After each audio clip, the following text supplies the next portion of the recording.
әдемі, сұлу болу үшін нақты бір ережелер, талаптар, қағидалар бар ма? Жалпы дұрыс тамақтануда сұлу болып жүру үшін әрдайым ішкі құрылысымызда, сыртқы құрылысымызда міндетті түрде біз 6 принципті ұстануымыз қажет. Мен қазір сіздерге көрсетіп өтейін. Мінекей, мынау біздің мүсін, сұлбамыз, қабыну. Яғни бізде мына асқазанымыз қабынбауы қажет. Біз оны қалпына келтіру үшін міндетті түрде рационды дұрыстауымыз қажет. Яғни суды дұрыс ішуіміз қажет, пайдалы майларды қолдануымыз керек, және де жаңағы зімбір, мята деп айтып жатамыз ғой, соның барлығын біз дұрыс қолдануымыз керек. Асқазанның қабынуы деген жаңа тек бүріп, ауырып, сондай симптомдар ма? Жоқ, әлде іште бізге білінбей жатыр. Гастрит болуы мүмкін, панкреатит болуы мүмкін, оның барлығы біздің асқазанымыздың қабынуы. Яғни бізге кері реакция беріп тұрды. Маған дәл қазір көмектеспесең, ертең сенің артық салмақ пайда болуы мүмкін денеде деген сияқты. Екіншісі бауыр. Яғни біз бауырымызды білесіздер, бауыр бүкіл қан бауырдан өтеді. Бауырды біз тазалауымыз керек, бауырды біз сақтауымыз керек. Фильтр деп айтсақ та болады бауырды. Әрдайым бауыр таза болса, ешқандай жаңағы май болмаса, артық май болмаса, холестерин болмаса, денсаулығымыз да жақсы болады, өмір сүруіміз де жеңіл жүретін болады. Үшіншісі қант диабеті. Яғни қант диабеті көбінесе адамдар мен қант жемеймін ғой, тәтті жемеймін ғой дейді. Сосын менде бұл не үшін пайда болды дейді. Көбінесе ұнда айтамыз, глютенсіз ұн алыңыздар деп айтып жатамыз. Бірінші сұрбал дейміз. Жаңағы крахмалсыз, мысалы, картопта крахмал бар, жүгерде крахмал бар. Соның барлығы бізде осы қант диабетіне алып келеді. Сіз қарапайым жеміс-жидектерді жесеңіз де, немесе сондай ұнды тағамдарды жесеңіз де, аз көлемде, бірақ пайдалы маймен бірге жейтін болсаңыз, жаңағы ағзада қанттың мөлшері төмен болады. Қанның құрамында қанттың мөлшері төмен болады, сол арқылы да бізде қант диабетіне ұшырау өте кем кездесетін болады.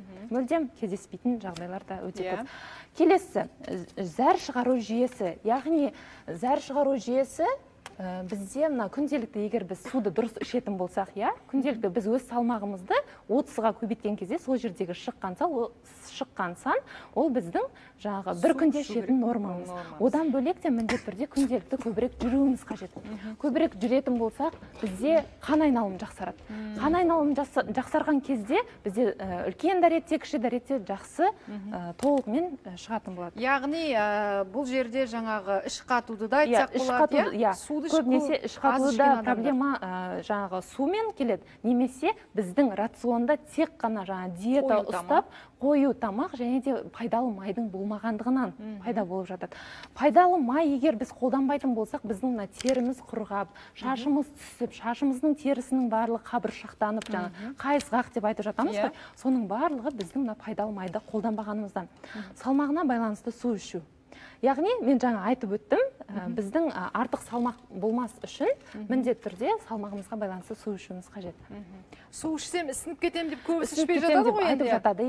Біз суды жатар уақытқа 3-4 сағат қалғанға дейін ішіп бітіруіміз қажет. Жатар уақытта көп су ішетін болсаңыз, келесі күні сізде ісіну пайда болады. Отек деп айтып жатамыз, жасуша мембрана. Яғни, біз әрбір клеткамызды күн сайын жаңарып отырады. Күн сайын жаңарып отырады. Біз қарапайым құрғақ щеткамен, егер сыртын алатын болсақ, міндетті түрде күнделікті массаж жасасақ болады, тазаласақ болады, щеткамен жақсылап тұрып барлық жерімізді, сонда өлі терілердің барлығы түсіп қалады.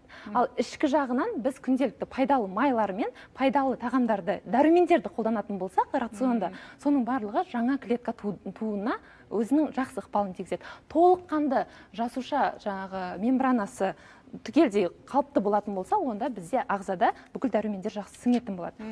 Келесі, ішек жолдары.